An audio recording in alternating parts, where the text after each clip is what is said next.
Hello, everybody. My name is JP Hervis. I'm with Brand Story Communications, representing the Haggard Law Firm, and it's my pleasure to also be here with Nakia Dodd.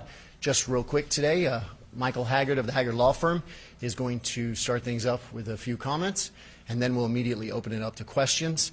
I'd like to, on behalf of the Dodd family, thank the news media, St. Louis, nationally, Orlando. Your coverage of this tragedy has been incredible. You've been a credit to journalism, and we really wanted to take that moment because we know it's hard work. We know it's hard work. So thank you. Michael Haggard. Again, thank you everyone for being here. My name is Michael Haggard of the Haggard Law Firm, and I'm here today with the loving mother of Tyree Sampson, Nakia Dodd. As you know, the family filed a wrongful death lawsuit yesterday in Orlando, alleging product liability and negligence against three primary entities. Number one, Fun Times, which manufactured this ride. Number two, Icon Park, which ran the amusement park. And number three, Slingshot, which operated the ride. Ladies and gentlemen, this tragedy could have absolutely been avoided very simply with one thing. With this $22 seatbelt. If it had been employed as a secondary restraint, Tyree Sampson would not have fallen to his death. Nakia would be working with her honor roll student right now, finishing 8th grade, picking out his outfit for 8th grade prom, and getting ready to start football at St. Louis Power Eastside High. That's where we would be if this simple $22 device had been employed by Slingshot and Icon. Simple as that. As you all know, there were 30 seats on that ride. It would cost $660. $660 to save the life of a 14-year-old. They would have paid for that in 2 cycles of the ride. Simple as that. This calamity of errors and mistakes and negligence has crossed over from Europe to Orlando. Fun Times decided to develop a ride that went higher than any ride in the United States. From 430 feet, we would send passengers down at 75 miles per hour, 4 Gs, that's 4 times gravity, and start it at a 30-degree tilt and stop it at 100 feet. There's no ride like that in the country. They wanted to design it as high as they could, as thrilling as they could make it. Despite the fact that they knew that seatbelts have been employed as secondary devices throughout the country in other free-fall rides. They knew that because on one of their own rides that was at a park, the operator installed seatbelts for safety. But yet they had one harness, and they sent out a letter to operators saying you don't need a seatbelt, despite knowing that other operators had recommended that. That other operators did not employ the tilt device because they thought it was too dangerous. But it didn't just happen at the design of the ride. It didn't just happen with trying to make it that crazy. Icon Park wanted that. Icon Park wanted the new greatest ride to add to their rides, and they had already had a relationship with Slingshot because of other rides at the park. Despite Slingshot's shoddy history of 4 prior incidents, Icon Park brought them there, and then Slingshot took over. And as you've all learned, the state of Florida, through an official report, found that Slingshot modified the seats 1 and seat 2, to be for bigger riders. They modified it from a regular opening of 3 to 4 inches to up to 6 to 7 inches. The one safety device, they didn't have this secondary layer of protection. They had one harness, and they intentionally manipulated it to the point where when Tyree Sampson was on the ride, it opened approximately to 10 to 11 inches, and that is why he fell out. It goes on and on. The manufacturer in their manual says no one can ride this ride if they have over 287 pounds. Yet, there wasn't a sign saying that. There wasn't a scale on premises, a simple scale, but there was a metal detector to see that people didn't have keys or phones that could fall and maybe hit a bystander. They had a full-size metal detector like we see at the airport, but no scale. When the manufacturing manual says you can't ride the ride more than 287 pounds. All of these acts of negligence fall on all three of these parties. A jury will decide what percentage of fault each one of these defendants get. And before I turn it over to you, I want to talk about a jury deciding this case. As you all know, in a lot of these cases, manufacturers, owners of rides, amusement parks want to silence everything. They want to get a quick confidential settlement with a family so that it's under the rug. I am so proud of this mother because her thoughts were not about her. They were about other mothers and other families and the public.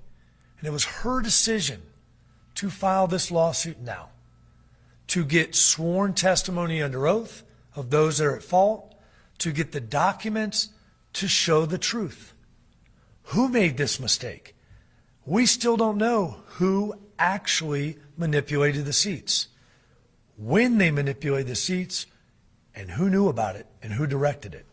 And Nakia Dodd wants the public to know. She wants every mother out there, every family member to know, so that we can do one important thing.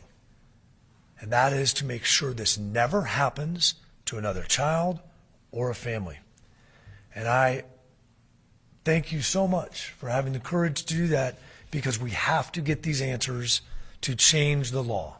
The law is different for amusement parks in every single state. Every single state. And it has to be changed so no family goes through this again. Thank you for being here, and Nikki and I are available for questions. Mr. Haggard, are you saying there won't be an out-of-court settlement, that you are promising a trial to get this all before?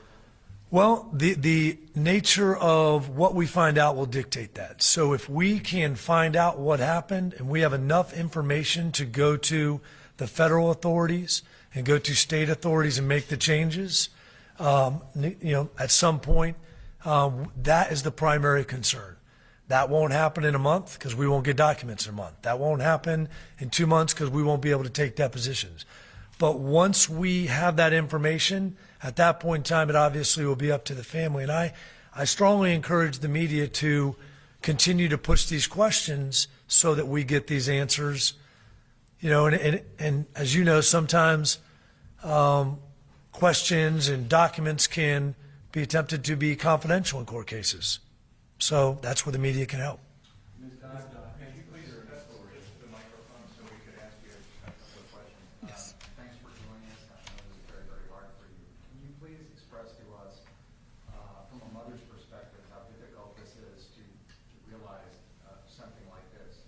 One of your children having fun on spring break and something like this that nobody wants any child to have. Heartbreaking, heart-wrenching to get a call from your child's, I guess, family. We call them family, so I'll say family members out of town, to get a call saying your child is not coming back home, and he was only out on spring break enjoying himself for the good grades, the accomplishments he had, enjoying himself. So to get a call over the phone and not to be there as a mother, to comfort, tell us it's going to be okay, that's very disturbing. It's heart-wrenching. It's heart-wrenching. I couldn't do anything for my son but cry over the phone. I couldn't touch him. I couldn't hold him. I couldn't hug him. I couldn't do anything. I don't wish that on any parent, any parent. Ms. Dodd, what changes would you like to see to make sure no other parent has an experience what you experienced? More stricter laws for the rides. If it's, again, going up like a certain amount of feet in the air, weight restrictions, more workers, better safety protocols. That's it. What was Tyree like? Can you tell us what he was like? Tyree was my personal teddy bear, as you all know. We called him Gentle Giant. He was known as Gentle Giant. Big Tick was the football name he picked up during the course of the football. But Tyree was the type of kid that you couldn't help but want to converse with him. You wanted to get to know him. What was he thinking? He just had that magnet, like, who is this child? Very well respected, well mannered, no problems with the football team, nor school, nor family. He was a very well-respected kid, humble, one of the most humble child I've known at the age of 14. Very humble. Can you show us your shirt that you're wearing right there that honors your son? Step off the side, just a little bit in front. Big Tick. Tick? Can you explain that, his nickname? Tick is the name that he received from the football team. Big Ticket, meaning ticket out of St. Louis, basically. Yes. How would you like your son to be remembered, starting with your loss? Thank you. I want him to remember as a loving young man at the age of 14, very well-mannered, no problems at all. I mean, just would give you the shirt off his back if you asked him right now. Character, I mean, he was a go-getter. He was a go-getter. And for him not to be here, this is devastating. He was on his way. You know, he was going to be known, but not like this. He was going to be under the football scene, the NFL team, not through this type of way. No. Where were you, if you could take us through that day, when you first found out about your son's death? What were you doing? And what did you go through those first minutes, first hours? How did that whole day hit you? I got the call. It was like late that night, the Thursday night. I was with my youngest daughter. We were about to do a little movie or a pizza type thing because, you know, they were on spring break. I get the call, and I instantly thought that, okay, Tyree never keeps a full charge on his phone, so I'm thinking he's using the friend's phone. And I pick up, and I'm like, hello? He was like, hey, Mom. So I'm instantly thinking, Tyree? He was like, no. Hey, Mom. I'm like, what's going on? And to get the news over the phone, that is devastating. My whole concern was, is he breathing?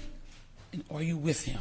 That was my main concern. Are you with him? I needed you to be with him because I wasn't there. So I needed somebody that I left in charge of Tyree to comfort him for me because I had to do it over the phone. I had to do it over the phone. So that was gut-wrenching. Yeah, not a good feeling. If you had something to say to the companies responsible, what would you say to them? They can take the ride down completely, you know, just get rid of it altogether. That's too big of a risk. Not enough safety measurements. Take it down. Ms. Dodd, any particular stories you want to share about your son? And have you personally been to the site to visit it? I know it's probably tough. I'm sure it's tough for you. Have not been to the site. I have not. I have a lot of stories to share. Tyree was, he was just a humble kid. You know, he had this basketball was another sport that he played. He played for City Garden.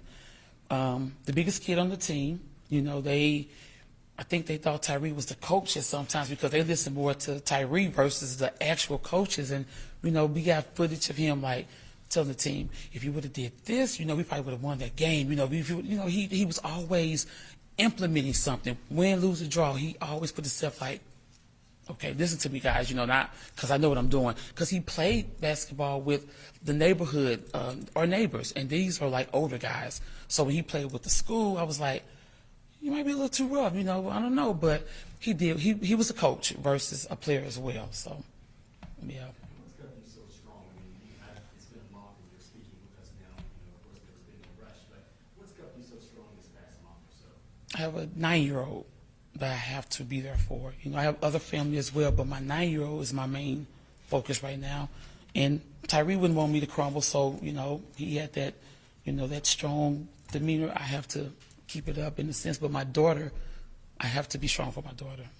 What's your message to families that are looking at the situation, not able to grasp something like that's happening, and now that you're pursuing this lawsuit and want to see changes, what is your message to families with children?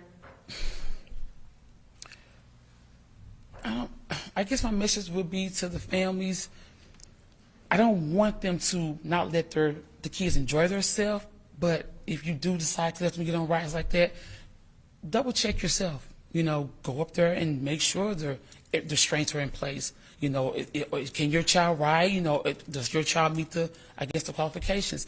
You don't want to rob the kids of enjoying themselves, but then in the same breath, you're like, you know, I don't know, because I don't want this to happen to another family not just a child, but another family, period. So you may have to do maybe your own safety measurements, your own safety checks. Do you remember the last conversation you had with him? Can you tell us about it? The last conversation I had was he actually was supposed to leave that Monday to go to Florida.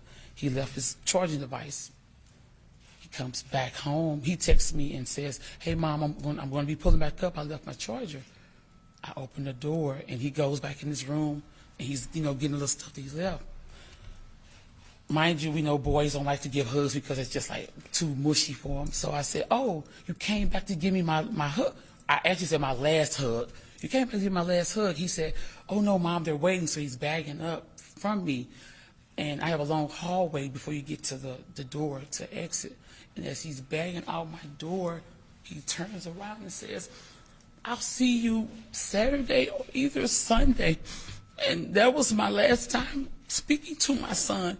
And that Sunday, I was waiting for my son to come home because that's what he told me. "I'll see you Saturday or Sunday." So to get a call to say he's not coming back. I mean, I'm still like in shock. This is a nightmare. That's an extended nightmare, to be honest. His last words to me was, "I'll see you Saturday or Sunday." I'm walking back in this door. The same way I left, I was expecting to see my son return to me the same way he walked out my door.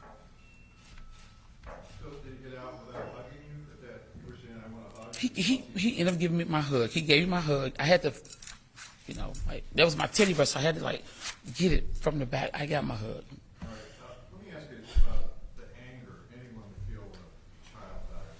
Mr. Haggard said they didn't even put up a sign that said, "You can't weigh more than this. Here are the rules," that your son could have seen and not gone on the ride. How do you feel? Do you have any moments of anger that somebody should have done something more to protect your son? I have every emotion that you possibly can feel: anger, frustrated. I mean, I'm mad. I'm sickening.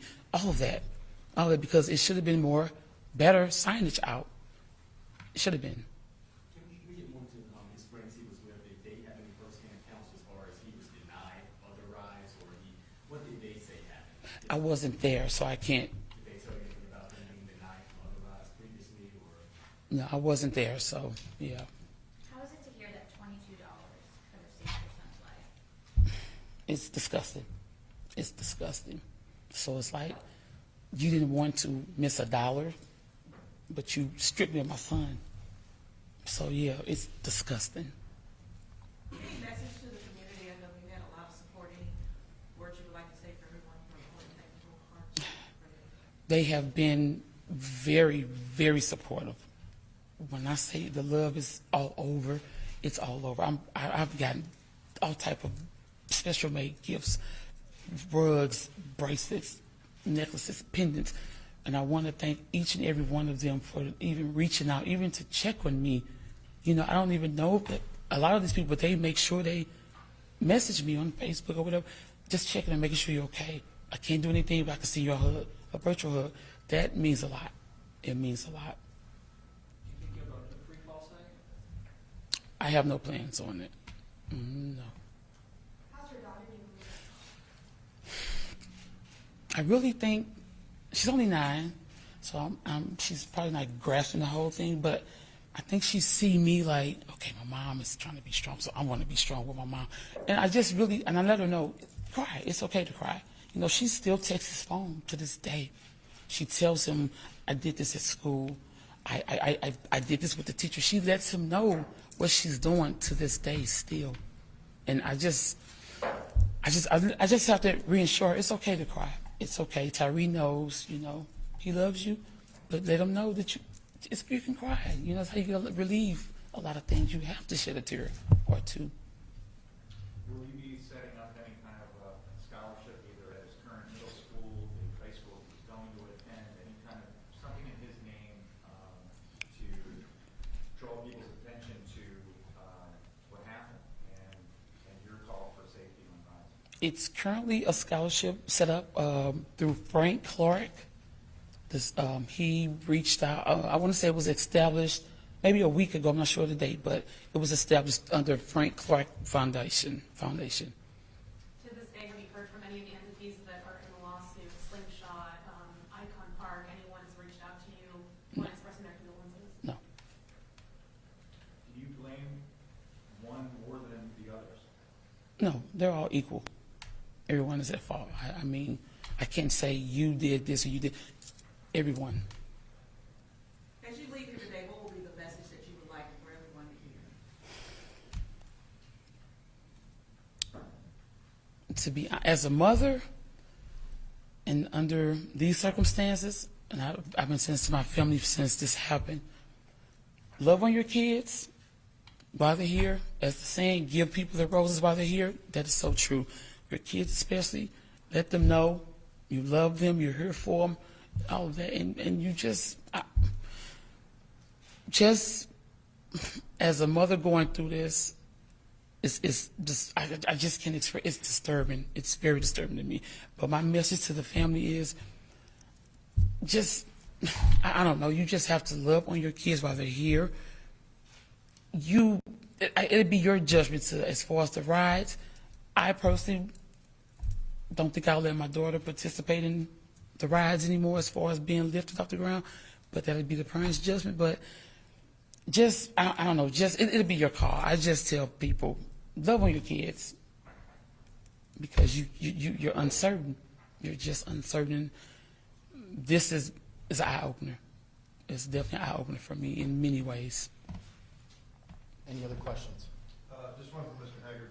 Any parting shot for the amusement park industry? I mean, this is not an isolated incident. It seems every few years somebody dies. Do they need to get their act together? Oh, absolutely. Like we talked about before, there aren't uniform regulations. Back in the 1970s, the authority was taken away from the Consumer Product Safety Commission for fixed rides, and there's a bill in Congress right now to give the CPSC back that jurisdiction. I mean, you think about it, we can look around this room at all the different products that we have that the CPSC has jurisdiction over, the leading product agency in the country, and we need that back. And I would ask the amusement park industry, whether it be Disney World, Universal Studios, Six Flags, all these big groups, to be on this journey with Nakia Dodd, because any of these incidents hurt them. Because like Nakia's got messages from so many families. There's millions of families out there wondering before this summer, are we gonna do this anymore? And like Nakia, I mean, going through what she's gone through, saying, it's up to you. We don't want to take the fun away from the children. Well, let's get together and let's get our act together, because you can make these things safe if you put the effort into it. And what sort of liability does an amusement park face in the current legal climate with a wrongful death case? Well, they are absolutely under a negligence standard. This is a case where I fully expect at some point we will move to amend for punitive damages. Obviously, there's been a lot of questions about, is this a criminal act? And what's really interesting about the Department of Agriculture's findings is that this was intentionally done. Having a sign up or not is a mistake. Maybe employing a scale might be a mistake. Manipulating a safety device that then, for lack of a better term, tricks the proximity sensor to say, green light, you're ready to go, because it's been intentionally manipulated, is a matter that I think law enforcement's going to be looking at in this case. Do you know anything about the fact that Tyree was denied other rides that were previous to getting on this ride, or what witnesses said happened? Yeah, we've heard he tried to get on one of the rides. Not tried, he went to a ride, and they said clearly you can't ride because of your weight. He wasn't weighed. But that's something that is just basic as we go to a million amusement parks. Everyone who's been to an amusement park has seen the parent and the young child walk away with the child crying because they're too short to go on the ride. That's a safety call. It's life and death. And you don't worry about offending someone. You save their life. I believe he was. I'm not sure of the ride. We've heard different things from different people. And obviously that's up to the operator. It's not up to a passenger to say, let me guess this. Let me guess where we're at. Sorry. No problem. She's just going to step out. Okay.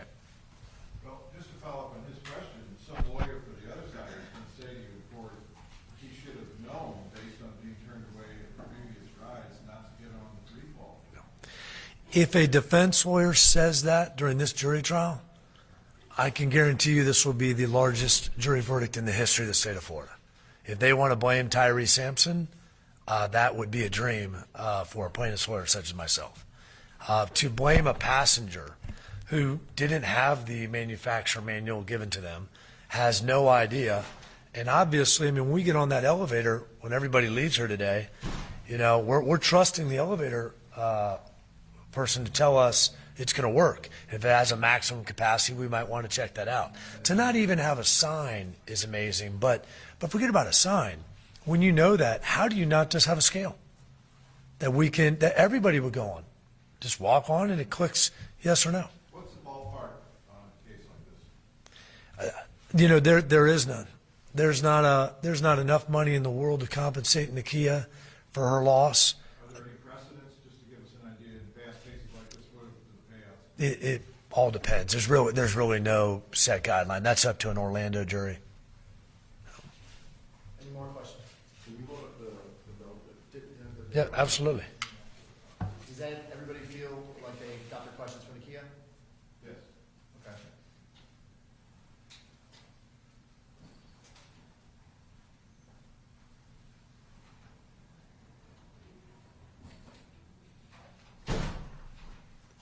That good?